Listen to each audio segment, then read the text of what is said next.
Xinjiang and India.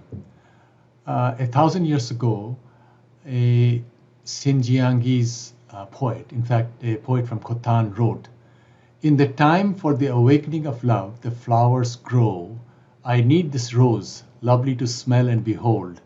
Yet, if the rose should fade in my hand, I need no more the rose to remind me of you." But sadly, India has forgotten Xinjiang. Xinjiang and Central Asia were a part of Greater India. They were a part of the Indic world in so many different ways.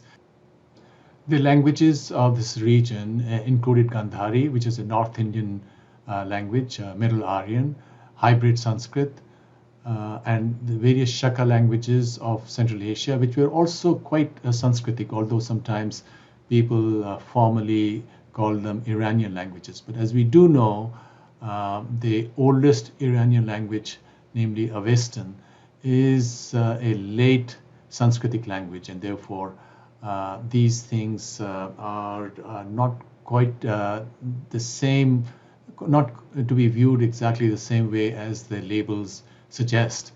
Now, in ancient Indian texts, this whole region of Central Asia was called Uttarakuru, and some people have even suggested that the very name Uyghur could be a upper-branch form of Uttarakuru.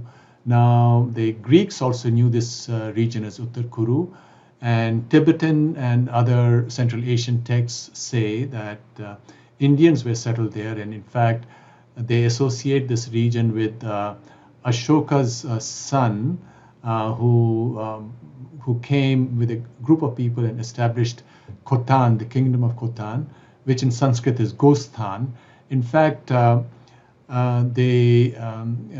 city Kashgar, which is now called Kashi, Kashi means the city of light, used to be called Kashi Giri, which means the city of the light from the hill, and a lot of other stuff.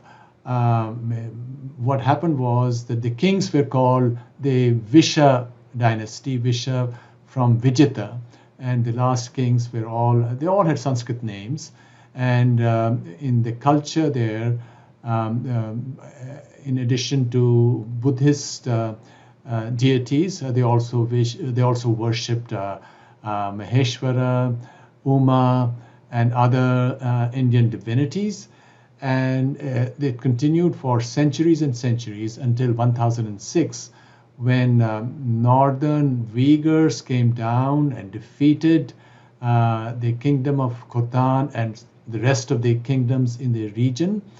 And prior to that, Samarkand had already fallen, which was also a part of the same cultural area. And after that, slowly, just as was to happen in Turkey in more recent times after the Ottomans, the whole region forgot its past, became Turkified. But before the kingdoms fell, they saved their texts in caves in central China, which were opened about 100 years ago. And in those texts, this whole history has come to light. And for us now, sitting in India, it is to remember this great twin of India in Central Asia, just as the poet had promised. And we should not forget that this was a region where a lot of Indian scholars and travelers came through and translated Sanskrit texts, which form the basis of Chinese Mahayana and other texts of East Asia. So let's remember it, and let's not forget, and keep the word of the poet. Thank you.